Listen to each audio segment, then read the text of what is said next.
très heureux de laisser la parole à Myriam Laubry, directrice d'ouvrage du cahier bac, cahier de Douai et de la collection L'écume des heures. Et Myriam Laubry va vous présenter tout ce que nous avons fait dans cette édition des cahiers de Douai pour retrouver le plaisir de lire avec l'écume des heures. Oui, bonjour à tous. Je suis contente de pouvoir vous présenter cette collection et puis avoir l'occasion d'échanger avec vous dans un second temps. Euh, alors, ce qui nous a préoccupé pour cette année avec les cahiers de Douai, c'est d'entendre souvent dans les entretiens avec les professeurs à quel point le travail en première était angoissant, lourd, à quel point il pouvait être vécu de façon un petit peu pénible, parfois angoissante à la fois pour les élèves et pour les enseignants. Donc, notre objectif, ça a vraiment été, avec cette collection, de permettre à tout le monde de retrouver une sorte de plaisir avec ces œuvres au programme. Et d'abord, en essayant de vous rassurer, vous, enseignants, sur le travail de préparation que ça représente, hein, ce renouvellement par quart du programme tous les ans. Et le cahier se veut vraiment un outil clé en main qui assure la préparation intégrale aux épreuves du bac. Donc là, vous avez un exemple avec les dissertations, avec, vous voyez, un sujet qui est proposé à chaque fois. Ici, Rimbaud est un barbare. Son but, détruire l'ordre classique et sur les ruines du temple, bâtir du nouveau, avec des étapes qui sont répétées et puis vraiment une préparation, des exemples très concrets pour mobiliser ses connaissances et reparcourir l'œuvre, des fiches qui sont vraiment prêtes à l'emploi, en fait, hein, pour les élèves, pour préparer l'écrit. C'est un petit peu la même chose pour le commentaire. On a dans ce cahier des fiches outils d'analyse qui, qui vise à revoir tous les procédés propres à la versification et à préparer au mieux les élèves aux commentaires en élargissant les perspectives à partir de Rimbaud que les élèves ont pu travailler de façon plus approfondie. Et puis, dans cette préparation intégrale aux épreuves du bac, on a aussi la diapositive, enfin, le suivant, des textes en fait, hein, qui les amènent à apprendre à commenter un texte poétique de manière très progressive. Vous voyez que par exemple ici, ce sont les deux premiers textes qui leur sont proposés comme exercice. Pour explorer le texte la première fois, on a vraiment des questions, des surlignages et des questions qui les guident. Sur la deuxième, on a les surlignages, mais c'est à eux de trouver les questions et petit à petit, on va progresser comme ça pour reprendre la méthode vraiment au tout début et aller jusqu'à un commentaire fini et entier. Donc voilà, là vous avez la page du sommaire hein, qui vous montre la partie vers le bac avec 5 exercices de dissertation, 3 pages qui couvrent la versification, 4 exercices d'entraînement au commentaire, tous les éléments en grammaire et également des pages consacrées à la préparation de l'épreuve orale que vous voyez là et qui était déjà présente dans nos ouvrages précédents sur les romans.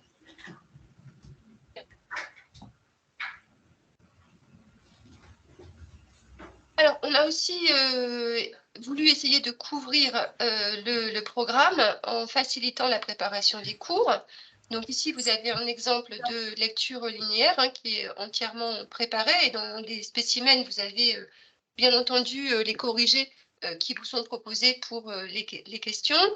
On a aussi cherché à prendre en compte le contexte culturel et le parcours culturel. C'est ce que vous allez voir avec, par exemple, la page suivante. Pour entrer dans le recueil, vous avez 3 pages comme ça de contexte, une qui présente la biographie, une qui va insister plus sur le contexte historique, socio-culturel de Rimbaud, en l'occurrence, et puis une dernière sur le contexte littéraire. Et dans ces pages, en fait, on est déjà dans la préparation du parcours, dans l'émancipation créatrice, on n'a pas pu, enfin, on a fait un choix, on ne peut pas tout voir quand on est en classe de première. Donc, dans la biographie qu'on présente, il y a bien évidemment l'accent qui est mis sur ce que Rimbaud apprend à l'école et la manière dont il va s'émanciper de cela. Voilà. Et là, on passe à au deuxième point, on essaie aussi de rassurer les élèves. Le cahier, en fait, propose, le texte intégral, qui, est, parfois, commenté par des tout petits repères que vous voyez apparaître, et puis avec un appareillage, de notes, pour décoder les cahiers de Douai, qu'on a choisi de ne pas mettre, en fait, en même temps que le texte. Parce que sinon, pour la lecture des élèves, ils ont plein d'éléments à prendre, en compte en même temps, et puis c'est comme un rôti finalement qui est ficelé de plein de notes. Donc on a vraiment choisi de séparer, les 2, pour, faciliter, la lecture, et la découverte, aussi, facile que possible pour la lecture. Le cahier, enfin notre cahier, pas les cahiers de Douai, mais le nôtre, adopte une structure, récurrente. C'est-à-dire que quelle que soit la lecture linéaire, par exemple, vous avez toujours au départ, une proposition, pour entrer dans le texte qui se déroule, à l'oral. Vous avez toujours, une question de grammaire pour réactiver régulièrement, des questions de lexique. Ça se finit par un écrit d'appropriation qui les amène, à faire la conclusion sur ce qui a été vu, par, l'explication, linéaire, et cette structure récurrente, elle participe en fait de la réassurance des élèves. C'est-à-dire que pour eux, ils sont dans un cheminement qui est, balisé, parce que, ils, se répètent et en même temps, ils se répètent, mais ça n'est jamais tout à fait le même pour éviter la monotonie, hein. Vous n'avez jamais la même question, pour entrer dans le texte, par exemple. Et alors en même temps, on progresse, hein. Là, vous aviez la première page, vous avez peut-être vu que au début, on leur propose, par exemple, un choix entre les titres. Au fur et à mesure, voilà, merci, à notre technicien qui, voilà, débattait du meilleur titre pour le premier quatrain, par exemple. Et quand vous comparez avec la lecture, une autre page de lecture linéaire, vous voyez que le questionnaire s'est allégé, qu'on leur propose, au fur et à mesure moins d'aide, qu'on enlève en fait les étayages pour favoriser leur autonomie. Ça, c'est sur la page, voilà, la lecture linéaire 5, hein, vous voyez qu'il y a plus de place pour les questions, parce que, ils travaillent davantage seuls, à ce niveau du travail dans le recueil. Alors, pour rassurer les élèves, on a aussi, tous les des comédiens ont enregistré des lectures, donc tous les textes qui sont étudiés en lecture linéaire sont lus, ce qui facilite la compréhension, hein, pour un élève que de l'entendre, ne serait-ce que sur le découpage des phrases, par exemple, et la syntaxe. Pour les rassurer, on a ces pages, grammaire, avec un petit rappel de l'essentiel de ce qu'ils doivent maîtriser, le savoir minimum pour interrogation garantie le jour du bac en quelque sorte, en haut. Et puis après des exercices qui sont, tirés de phrases du recueil, qui leur permettent, vraiment de s'entraîner, en situation et de répéter, à plusieurs reprises, pour se rassurer. On a aussi une double page qui leur permet de préparer, l'entretien sur une œuvre poétique avec là aussi, vous voyez, quelque chose qui se veut un petit peu attractif, pour eux, une présentation un peu carnée, et qui les amène, vraiment après leur lecture à cibler ce qui est important. On sait que pour présenter, les raisons pour lesquelles ils ont choisi une œuvre, ils n'ont que très peu de temps, hein, au début de l'entretien. Donc là, l'idée, c'est vraiment de les rassurer, hein, en leur disant qu'il ne faut pas qu'ils maîtrisent tout Wikipédia, que l'enjeu n'est pas de faire un copier-coller et de tout savoir sur l'œuvre, mais d'avoir quelques éléments, de synthèse qu'on les amène et qu'on les aide ici, à repérer. Alors, troisième point, pour, retrouver, le plaisir dans l'étude de ces œuvres opaques, on a essayé de proposer des approches qui sont un petit peu innovantes. Alors, Mes chemins dans le recueil, on l'avait déjà proposé pour les romans Mon avancée dans l'œuvre. Simplement, il a fallu qu'on l'adapte parce qu'on ne lit pas tout à fait, un recueil de poésie comme on lit, un roman. Donc, là, vous avez une vue, complète, avec les 22 petites bulles, des 22 poèmes, des cahiers, de Douai.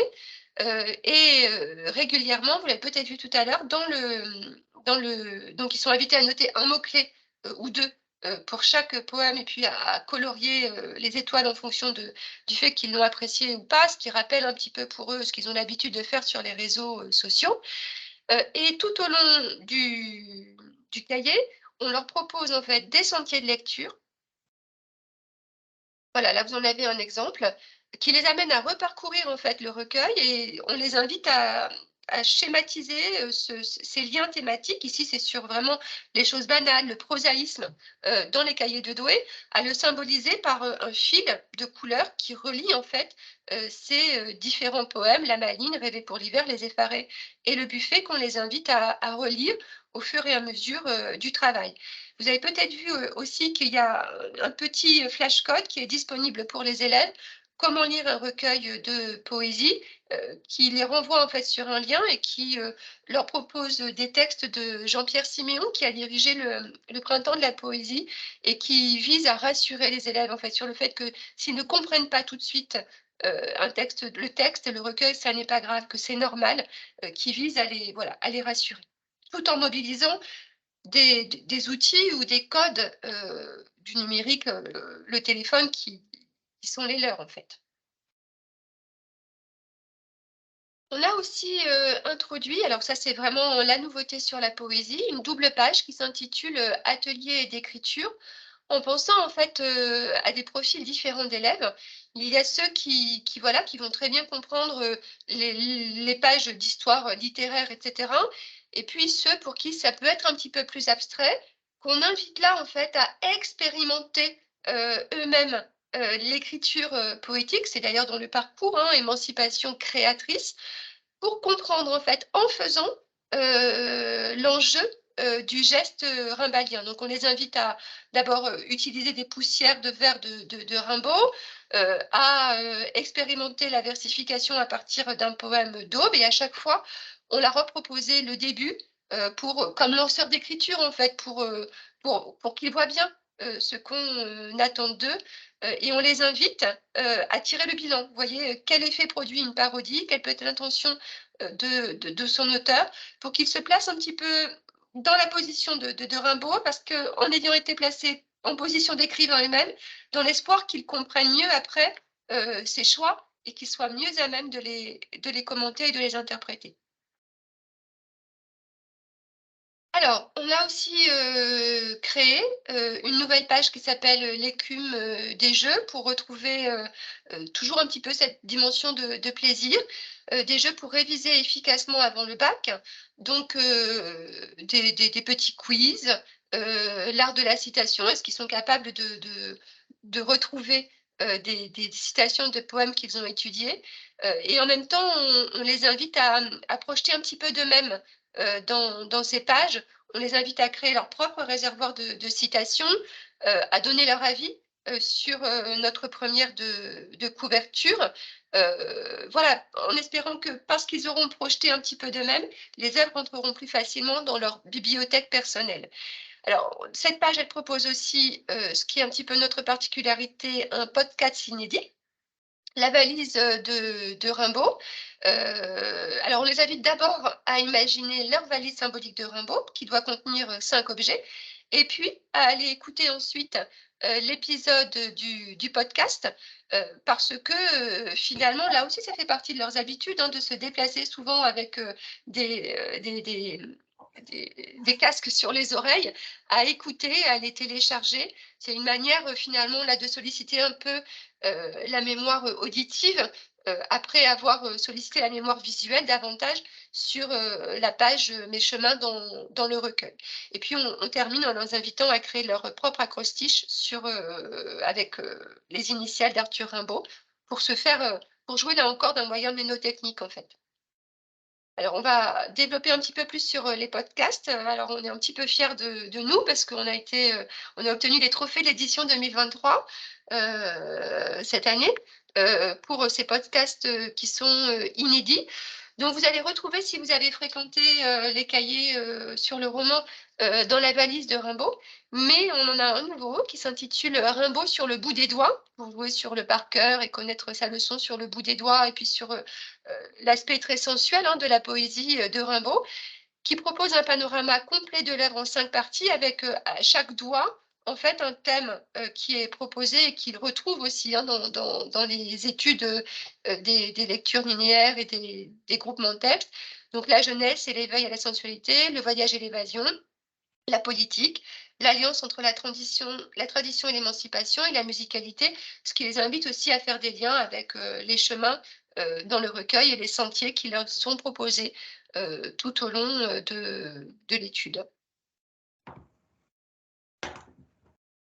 Alors en fait, ce cahier, de Douai, il s'inscrit dans la continuité d'une collection que vous avez découverte, l'année dernière, hein, qui a proposé, pour, les 3 œuvres romanesques, un cahier, à chaque fois sur Manon Lescaut, sur, Sido, sur, La peau de chagrin et on avait, aussi, proposé un cahier sur, Olympe de Gouges où, à la manière de Rimbaud, on associait, l'œuvre complète, et un cahier, sur, l'argumentation avec, une collection qui reste la même, qui permet pour les élèves finalement de composer un manuel un petit peu, à la demande, à votre choix en fonction des œuvres que vous choisissez, de retrouver en même temps des mêmes codes, mais qui s'adaptent à chaque fois, à la spécificité du genre. C'est-à-dire que sur l'argumentation, on a bien les outils propres à l'argumentation et là, sur la poésie, avec Rimbaud, on a vraiment essayé, d'adapter notre collection aux exigences, des parcours, émancipation créatrice et aux exigences du genre poétique. Merci Myriam. Alors la collection L'écume des œuvres, c'est aussi un manuel numérique, un manuel 100% numérique. Pourquoi 100% numérique? Parce que le support numérique nous permet tous les ans d'actualiser ce manuel et de suivre le renouvellement des œuvres au programme, hein. Donc vous retrouvez dans cette édition numérique 2023 de votre manuel 100% numérique toutes les œuvres qui sont au programme de l'année prochaine, hein. Donc vous y retrouvez évidemment les cahiers de Douai d'Arthur Rimbaud. Vous y retrouverez également des contenus, c'est-à-dire des lectures linéaires et des groupements de textes et des supports d'entraînement au bac pour la rage de l'expression de Francis Ponge et Mes forêts de Hélène Dorion. Voilà pour l'objet d'études poésie. Et vous y retrouvez également, pour les objets d'études roman, théâtre et littérature d'idées, toutes les œuvres qui sont déjà au programme et pour lesquelles vous trouvez un ensemble de contenus complet, lecture linéaire, groupement de texte, entraînement bac et prolongement artistique, qui vous permettent de disposer de tous les outils nécessaires, hein, pour travailler avec vos élèves pour la préparation du bac 2024. Voilà, ça c'est la partie texte de ce manuel 100% numérique. Et dans une deuxième partie, vous retrouvez tout un ensemble de fiches de langue et de méthodes, hein, qui, cet ensemble est indépendant des œuvres au programme, hein. Voilà, on y retrouve des conseils méthodologiques, des leçons de langue, des exercices d'entraînement pour entraîner vos élèves dans la perspective des épreuves écrites, de l'épreuve orale. Voilà, donc ce manuel 100% numérique est un outil qu'on a on a tout fait pour le rendre aussi complet que possible, hein, pour vous permettre de bien travailler avec vos élèves pour la préparation du bac. Il me reste à vous remercier chaleureusement, Myriam, pour cette présentation, Je vous en prie. Merci Gaëlle. et à vous remercier toutes et tous de vous être connectés, et à vous souhaiter une bonne fin de journée, une bonne fin d'année, puis une belle année rimbaldienne.